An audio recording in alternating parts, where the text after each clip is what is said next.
Меня зовут Виктория Сарангова, и я живу в Берлине сейчас, а родом я из Республики Калмыкия, Российской Федерации. И я занимаюсь художественной деятельностью, и работаю над несколькими проектами в данный момент.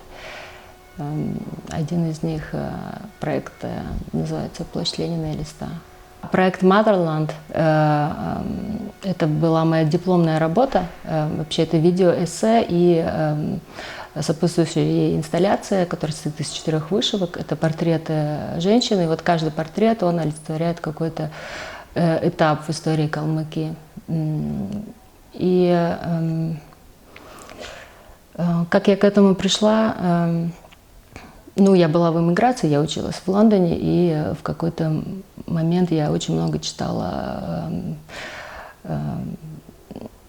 про историю Калмыкии и наткнулась на сайт Эльзы Баир Гучиновой, которая как раз очень много писала про ссылку, и увидела портрет Марии Адьяновой 1946 года, и тут тут я поняла, что я хочу с этим именно работать, именно с портретами женщин.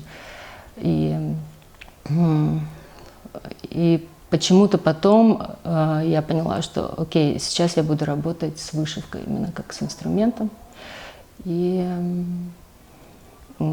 нашла и 3 другие портрета, которые я выбрала, они тоже довольно-таки символичны. Да. То есть Мария Адьянова, она олицетворяет для меня именно тот этап депортации, которая случилась в 1943 году, и до 1956 года калмыки были депортированы. Вот. Потом я нашла первый портрет, то есть первый исторический, да, это неизвестная калмычка, про которую я вообще ничего не могла найти, никакой информации. В принципе, она так и осталась. Да.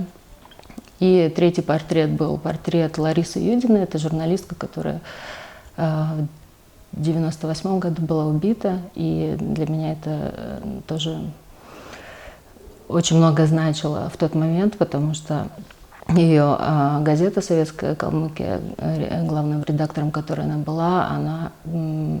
была важна для Калмыкии очень. И моя мама продавала эту газету. Вот. И последний портрет – это портрет моей матери, которая прошла и ссылку, и 90-е, и умерла в 2010 году. Поэтому и проект имеет название Motherland. Ну, фильм вообще он про историю площади Ленина. Да, он начался с того, что я изучала вопрос теории пространства и переносила вот эти все наблюдения на свой опыт. Я вырастала именно в городе Элиста и просто поняла в какой-то момент, что окей, площадь Ленина, она сейчас выглядит совершенно по-другому, и вообще мне стала интересна эта история. Он с 70-х годов стоял памятник, смотрел в одну сторону, в 1998 году его развернули на 180 градусов, потом в 2004 году после массовых протестов его отодвинули на край площади. Сейчас площадь выглядит совершенно по-другому, она заставлена, то есть там много очень элементов, буддийских элементов, то есть такое сакральное место. И я, в принципе, хотела снимать фильм об истории этой площади, этого места, то есть о том, как все эти преобразования, они отражают исторические развитие, исторические изменения, да, в Калмыкии. Вот. И когда я приехала в прошлом году собирать материал в архивах и вообще интервью и другие какие-то вещи, как раз тогда начались протесты против назначения на должность главы города, бывшего главы ДНР Дмитрия Трапезникова. Людям это показалось возмутительным, и они впервые стали выходить на такие стихийные протесты. И одной из акций в это время как раз был молебен, и молебен случился на главной площади. Я как раз была там и снимала это все на видеокамеру, и была свидетелем того, как площадь снова политически возродилась, да, с 2004 года именно в таком масштабе. Вот. И большую роль сыграли молодые блогеры, которые присоединились к этому движению. У них была широкая аудитория, они все это освещали, снимали лайвы, дискутировали все это онлайн. И я думаю, поэтому оно стало таким обширным, да, приобрело такую известность. Об этом написали большие, такие важные источники. И это движение все еще живое. Да. Есть YouTube-канал, где до сих пор говорят о разных каких-то таких вещах политических в Калмыкии. И да. А как для тебя, ну то есть наверняка ты в какой-то момент, когда училась или просто сама что-то читала, развивалась, столкнулась с постколониальной и деколониальной теорией. И, наверное, сейчас, там, когда ты едешь куда-то учиться, и до этого ничего не знаешь, это кажется каким-то открытием всегда, то, что вау, есть эти методы, которые можно использовать, потому что их нет, там, не знаю, в университете на русском языке обычно, то есть ты не придешь и не научишься постколониальной теории на любом факультете.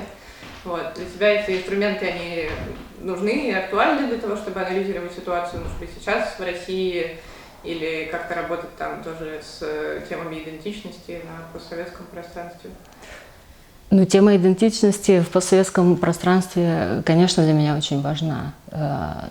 Когда я делала этот фильм, я, в принципе, не так близко была знакома с вот этими теориями постколониализма и деколониализма. То есть оно было...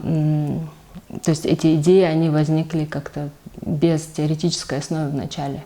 Потом я уже догоняла все это чтением той же Мадины Тластановой и других авторов, и пыталась размышлять на эту тему, да.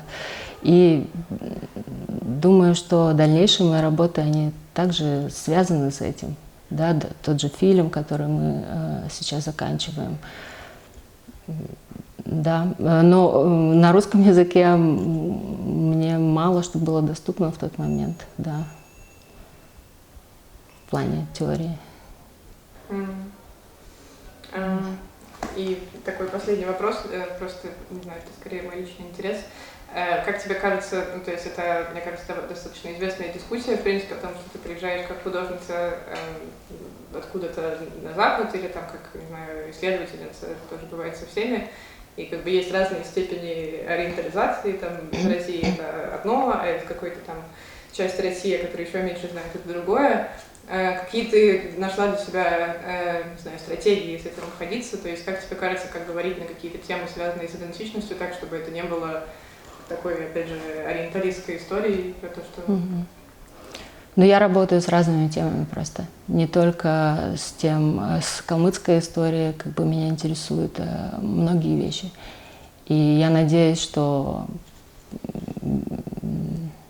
То есть я не, в принципе, не в силах изменить то, как меня воспринимают, да, то есть на Западе или дома. То есть везде можно найти какой-то угол, с которым я не соглашусь, да, например. Но, наверное, я не буду как-то выстраивать это специально, да. То есть у меня стратегия только одна — это работать с тем, что мне интересно на данный момент.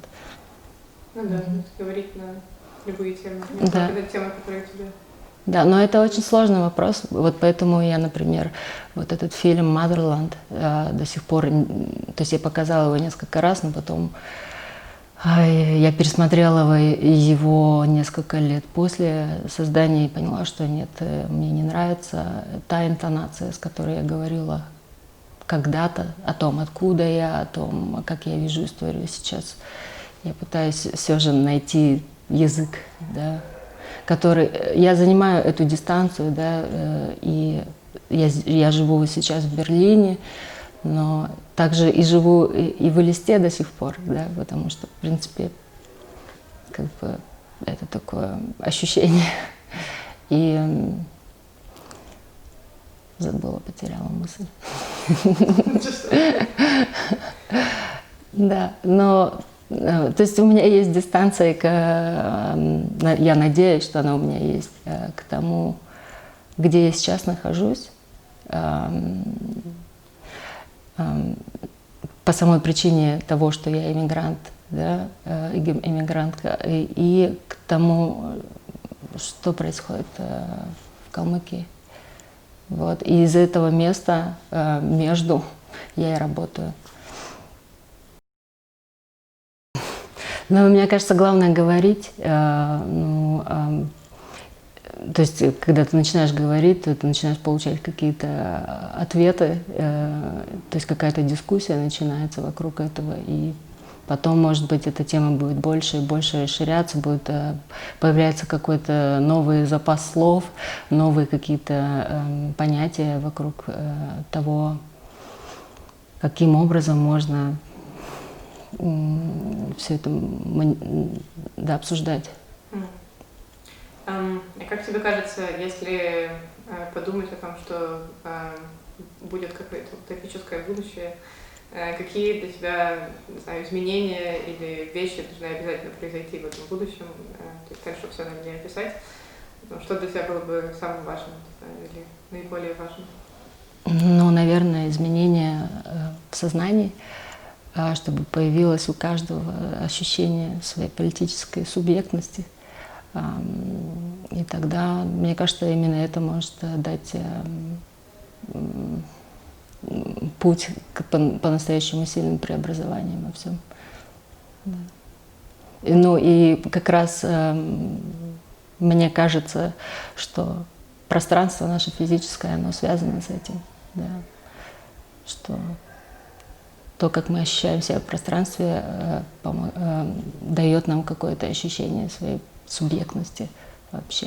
То есть если пространство как бы занято какой-то властной или, не знаю, разрегулировано чем-то, там невозможно эту субъектность чувствовать?